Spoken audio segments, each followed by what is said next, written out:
Hello guys, uyu munsi tugiye kurebera hamwe ibintu bibiri, ikintu cyitwa e-cash ndetse n'ikintu cyitwa ifashe. Ibi bintu ubikoresha ugura amayinite cyangwa se ukura amafaranga uyakura kuri mobile money ukayashyira kuri Airtel money, cyangwa se uyakura kuri Airtel money ukayashyira kuri mobile money. Ariko icya mbere tugiye guheraho ni ikintu cyitwa e-cash. E-cash ni uburyo bwo kohereza amafaranga uyakuye kuri mobile money ukayashyira hehe? Kuri Airtel money. Mu gihe ushaka kugura amayinite wayagura ukoresheje Airtel money ukagura mu buryo bwa pake cyangwa se ukagura amayinite. Ukanda akanyenyeri ijana na mirongo inani na kabiri, akanyenyeri rimwe, akanyenyeri kabiri, urwego. Iyi niyo kode ukoresha mu gihe ushaka gukura amafaranga kuri mobile money ukayashyira hehe? Kuri Airtel money. Turategereza gatoya, urabona bari kutubwira ko tugomba gushyiramo nimero y'uwakira cyangwa se nimero e-cash ID. Hano urashyiramo nimero ya Airtel cyangwa se ya Tigo ugiye koherezaho amafaranga. Urabona hano bari kutubwira gushyiramo amafaranga agomba kujya kuri nimero, reka tuvuge urugero ni 1000 tugiye gushyiraho. Ubwo nawe biterwa n'amafaranga ushaka kohereza kuri iyo nimero ya Airtel,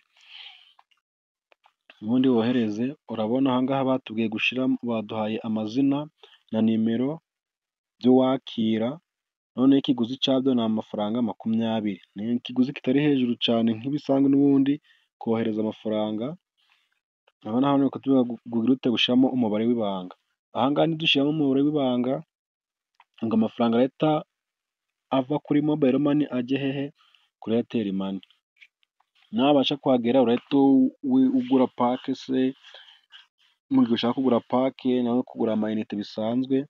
Dore naho yuko kuri Airtel naho kugura amayinite cyangwa se kugura pake biba mu buryo butandukanye. Naho hari uburyo ukanda akanyenyeri ijana na mirongo inani na kabiri, urwego,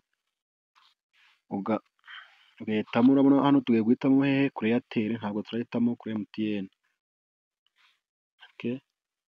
Turategereza gato. Urabona hano baduhaye serivisi zigiye zitandukanye, harimo kohereza amafaranga, kugura inite cyangwa se pake ugasubizwa 5%. Hano ni igihe uri bukoreshe Airtel money uri kugura amayinite cyangwa se ukagura pake isanzwe.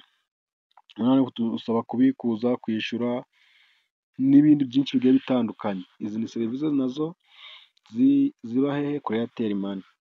Ubu niba ushaka kugura amayinite cyangwa se pake ntiwakoresha ubu buryo. Noneho ikintu cya kabiri tugiye kureba ikintu bita ifashe. Ifashe nabwo ni uburyo uguramo amayinite ukayakura kuri mobile money ukayashyira kuri nimero ya Airtel money kuri balance yo guhamagara, cyangwa se ukayohereza nanone kuri MTN ariko kuri balance. Ibi bintu bitandukanye, balance ndi kuvuga ni iyo guhamagara aha ngaha kuri ifashe, ntabwo ari balance yo kuvuga ngo ni kuri Airtel money cyangwa se ni kuri mobile money. Iriya balance uba ufite yo guhamagara. Naho ukanda akanyenyeri 662, urwego, ukayikanda hano kuri yes, ukemeza kuri simukadi ushaka. Twebwe twemeje kuri MTN. Urabona hano bari kutubwira ngo welcome to FDA service. Kuko dushaka kugura amayinite turakanda hano, turahitamo rimwe, ifashe. Urabona hano bari kutubwira kugura amayinite, kugura umuriro, kugura startime n'ibindi bikorwa 5 bya nyuma. Twebwe turahitamo iki? Turahitamo hano rimwe, kugura amayinite kuko aribyo dushaka. Urabona hano hitamo nimero, hari nimero twari twaguriye amayinite n'ubundi, kaduhitemo rimwe kuko ariyo tugifitemo, dukande rimwe. Urabona hano nimero ni iyi ngiyi, bari kutubwira yuko ari nimero ya Airtel. Urabona turashyiramo amafaranga make ushyiramo ni amafaranga 200. Munsi y'amafaranga 200 ntabwo bishoboka, ni 200 kuzamura. Reka dushyiremo 200 nguku, twemeze. Urabona bari kutubwira twinjize umubare w'ibanga cyangwa se dukande iyi kode baduhaye, akanyenyeri 182, akanyenyeri 7, akanyenyeri 1, urwego, wemeze.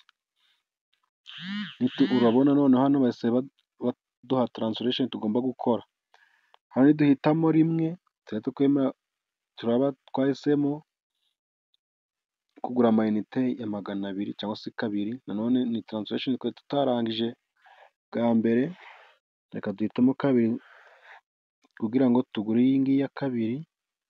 Urabona bari kutubwira gushyiramo pini, iyi pini bari kutubwira ni umubare w'ibanga mobayiro mani. Nidushyiramo pini amafaranga arahita ava kuri mobayiro mani aje kuri baranse yo guhamagara kuri nimero ye, kuri nimero ya Eyateri.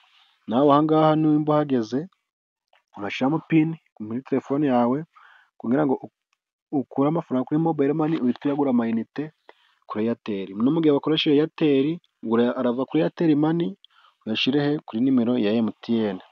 So gayizi, nimba tugeranye kuri y'umunota, kuri segonda, nanone akaba ari iki videwo ikwigishije, andika muri komenti. Deni nimba uri mushya kuri iyi cano kora sabusikarayibu kandi no kunzogera kugira ngo tujye tubasha kubana mu biganiro bigiye bitandukanye. Reka tubane muri videwo iza gukurikira. ICT Rwanda, isoko y'ubumenyi bugezweho mu ikoranabuhanga.